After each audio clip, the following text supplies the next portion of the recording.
کسی کا قول نہیں چلتا، تو لہٰذا یہ قابل حجت نہیں ہے۔ علامہ شوکانی نے اس کے متعلق 5 مذاہب ذکر کیے ہیں۔ 5 مذاہب ذکر کرنے کے بعد پھر اپنا فیصلہ بائیں الفاظ لکھا ہے کہ تمام ایام تشریق ذبح کے دن ہیں، اور وہ یوم النحر کے بعد 3 دن ہیں، 10 ذو الحجہ کے بعد 3 دن ہیں۔ حوالہ نیل الاوتار، نیل کتاب کا نام کیا ہے؟ نیل الاوتار، جلد نمبر 5 اور صفحہ نمبر 125۔ واضح رہے کہ پہلے دن قربانی کرنا زیادہ فضیلت کا باعث ہے، چونکہ رسول اکرم محمد رسول اللہ صلی اللہ علیہ وآلہ وسلم اسی پر عمل پیرا رہے، لہٰذا بلا وجہ قربانی ذبح کرنے میں دیر نہ کی جائے۔ اگر بعض حضرات کا خیال ہے کہ غربا اور مساکین کو فائدہ پہنچانے کے لیے تاخیر کرنا افضل ہے، تو یہ ان کا ایک محض گمان ہے اور خیال ہے جس کی کوئی منقول دلیل نہیں۔ نیز اگر کسی نے 13 ذو الحجہ کو قربانی کرنی ہو تو غروب آفتاب سے پہلے قربانی ذبح کر دے، کیوں کہ غروب آفتاب کے بعد اگلا دن شروع ہو جاتا ہے۔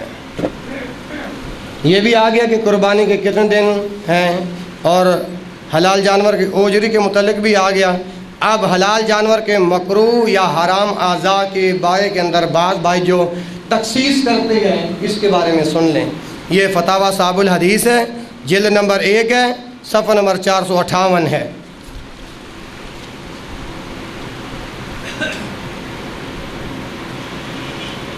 حلال جانوروں میں وہ کون سے اجزاء ہیں جو حرام یا مکروہ کے درجے میں آتے ہیں؟ اس سلسلہ میں جو احادیث وارد ہیں ان کا سند اور متن کے لحاظ سے کیا درجہ ہے؟ جواب سماعت فرمائیں۔ کسی چیز کو لوگوں کے لیے حلال یا حرام کرنے کا اختیار بولو کس کے پاس ہے؟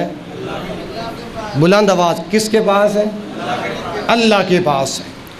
ایک مرتبہ خود امام الانبیاء محمد رسول اللہ علیہ وآلہ وسلم نے اللہ کے حلال کردہ چیز کو اپنے اوپر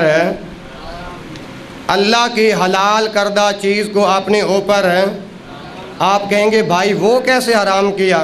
یہ 29واں پارہ ہے، سورۃ التحریم ہے۔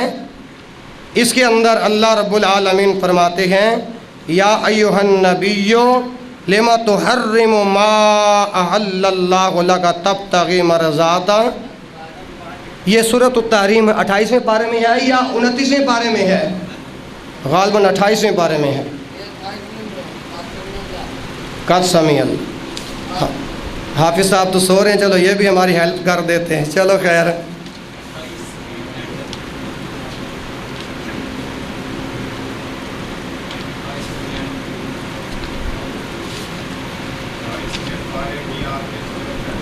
جی نکال رہا۔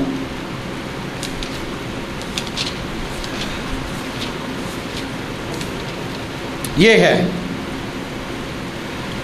28ویں پارے کی آخری اپنا یہ سورۃ التحریم، یا ایھا النبی لما تحرم ما احل اللہ لک تبتغی مرضات ازواجک۔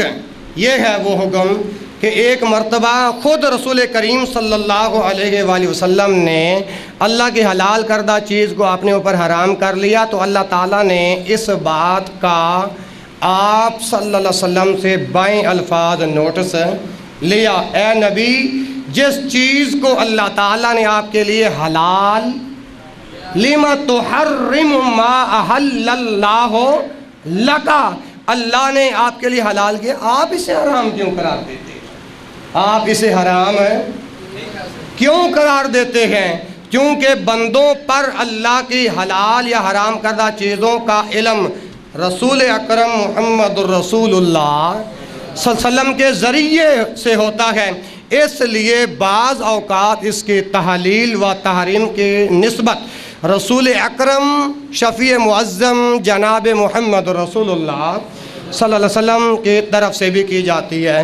چنانچہ رسول اکرم صلی اللہ علیہ وسلم کے اوصاف قرآن میں اللہ تعالیٰ نے بائیں الفاظ بیان فرمائے۔ سورۃ الاعراف آیت نمبر 157 کہ وہ امین ہے، کون بلا؟ اللہ کے رسول صلی اللہ علیہ وآلہ وسلم امین ہے، اچھی باتوں کا حکم دیتے ہیں، کون؟ اللہ کے رسول، بری باتوں سے منع کرتے ہیں، کون؟ اللہ کے رسول، نیز وہ پاکیزہ چیزوں کو حلال اور گندی چیزوں کو ان کے اوپر حرام فرماتے ہیں۔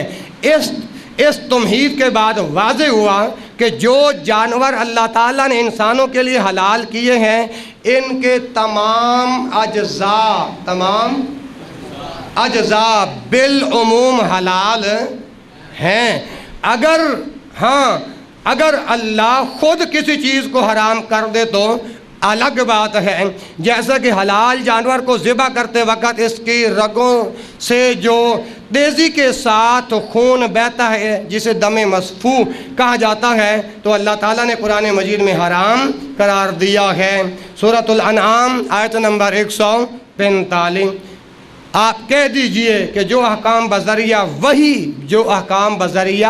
وہی میرے پاس آتے ہیں، میں تو ان میں کوئی چیز حرام نہیں پاتا مگر یہ کہ وہ مردار ہو یا بہتا ہوا خون ہو یا خنزیر کا گوشت ہو، کیونکہ وہ بالکل نا پاک ہیں، یا جو شرک کا ذریعہ ہیں، یا غیر اللہ کے لیے نامزد کر دیا گیا ہو۔ اس دم مسفوح کے علاوہ حلال جانور کی کوئی چیز نسن حرام نہیں ہے، لیکن یہ ضروری نہیں، جیسے میں نے آگے عرض کیا ہے کہ ہر حلال جانور کا ہر جز کھانا ضروری ہے۔ اگر کسی حصے کے متعلق دل نہیں چاہتا تو یہ انسان کی خود اپنی مرضی ہے۔ خود رسول اکرم صلی اللہ علیہ وسلم نے بعض جانوروں کے گوشت کے متعلق اظہار ناپسندیدگی فرمایا، لیکن آپ کے سامنے ایک ہی دسترخوان پر بعض صحابہ کرام رضوان اللہ علیہم اجمعین نے اسے تناول فرمایا۔ اس کا مطلب یہ ہے کہ کسی چیز کا ناپسندیدہ ہونا اور بات ہے اور اسے حرام قرار دینا چیزیں دیگر است۔ مختصر یہ ہے کہ حلال جانور کے تمام اجزاء حلال ہیں سوائے ان اجزاء کے جنہیں خود اللہ تعالیٰ نے حرام قرار دیا ہو، اور بعض فقہا نے اس سلسلہ میں یہ کاوش کی ہے کہ حلال جانور کے کچھ اجزاء کو حرام کہا ہے، مثلا بتہ، نمبر 2 مثانہ، نمبر 3 غدود، نمبر 4 مادہ کی شرمگاہ، نمبر 5 نر جانور کا عضو مخصوص، نمبر 6 کپورے، نمبر 7 بہتا ہوا خون۔ بعض حضرات نے بڑی باریک بینی کے ساتھ کھوج لگا کر مزید کچھ چیزوں کی بھی فہرست جاری کی ہے، یعنی حرام مغز، دلی کا خون، جگر کا خون، دل کا خون، پتے کا پانی، ناک کی بلغم اور آنتیں۔ نمبر 8 اوجڑی۔ ان چیزوں کی حرمت یا کم از کم کراہت کو ثابت کرنے کے لیے 2 چیزوں کو بنیاد بنایا گیا ہے، اور یاد رکھیں یہ اس سوال کا آخری جواب ہے اور خطبہ جمعہ کے بھی آخری الفاظ ہیں، غور سے سنیے۔ پہلی بنیاد کیا ہے کہ وہ روایت کہ رسول اکرم صلی اللہ علیہ وآلہ وسلم ذبح شدہ بکری کے 7 چیزوں کو مکروہ خیال کرتے تھے، پتہ، غدود اور بہتا ہوا خون وغیرہ۔ اور دوسری بنیاد، انسانی نفوس ان چیزوں کو خبیث خیال کرتے ہیں، لہٰذا یہ مذکورہ چیزیں حرام یا مکروہ ہیں۔